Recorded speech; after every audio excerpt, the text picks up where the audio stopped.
Hello and welcome back to our U.S. History series here on Cerebri Learning.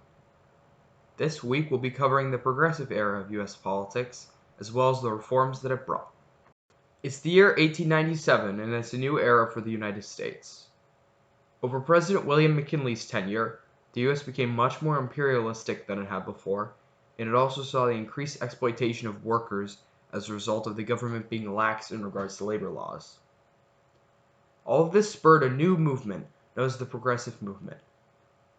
Its goal was to reform aspects of American society, and members of the movement often pushed for things such as better rights for workers, minorities, women, and children, as well as better health laws and conservation. Before the election of 1900, William McKinley chose popular war hero Theodore Roosevelt as his running mate. However, he was assassinated by an anarchist after being elected in 1901, and Roosevelt assumed the office of president. Roosevelt had held a variety of jobs beforehand. He was the leader of the Rough Riders, a military cavalry battalion. He was the former New York Police Commissioner, as well as the former Assistant Secretary of the Navy. He was a progressive, and he championed a variety of causes such as suffrage for women, labor reforms, and breaking up monopolies. Roosevelt activated the Sherman Antitrust Act that was passed in 1890.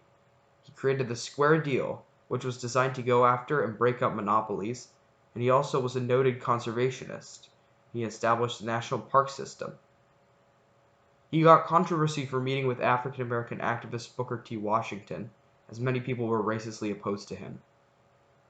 He also had foreign policy successes.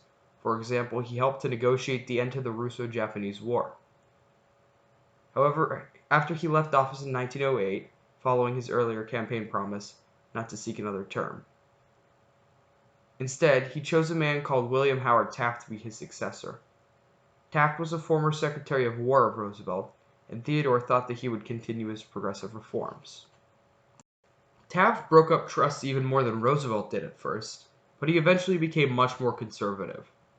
He practiced something called dollar diplomacy, which was diplomacy that served to protect the U.S.'s financial interests above all else. Taft was up for re-election in 1912, but Roosevelt felt that Taft had become less progressive during his presidency, and he decided to form his own party, which was known as the Bull Moose Party, and ran against him. He had a much better showing than anticipated, and he ended up getting a lot of the vote. However, Roosevelt and Taft split much of the same political group, and therefore the Democratic candidate, Woodrow Wilson, won. He was a progressive as well, and during his term he passed the first child labor laws in the United States. Wilson also implemented the first income tax as well. So by the end of the progressive movement, what had changed? Well, the FDA was established, which enforced health codes, and monopolies and other big businesses were forced to pay and treat workers better, and more rights were often afforded to women and minorities. There were also the constitutional amendments that established the direct election of senators, as well as the one that giving women the right to vote. However, it also had some shortcomings as well. Despite the efforts of many, segregation was not abolished, and some, such as Wilson, even expanded it. The movement as a whole didn't benefit minorities very much. Stay tuned for next week, which is World War I. We here at Cerebri Learning would like to thank you for watching this video, and if you like this one, please check out some of our other content like our physics series or some of our standalone videos. Make sure to like and subscribe if you enjoyed this video, and also be on the lookout for other future series. Our full bibliography will also be in the description down below, and we've also included some useful resources for those of you who would like to learn more about the subject.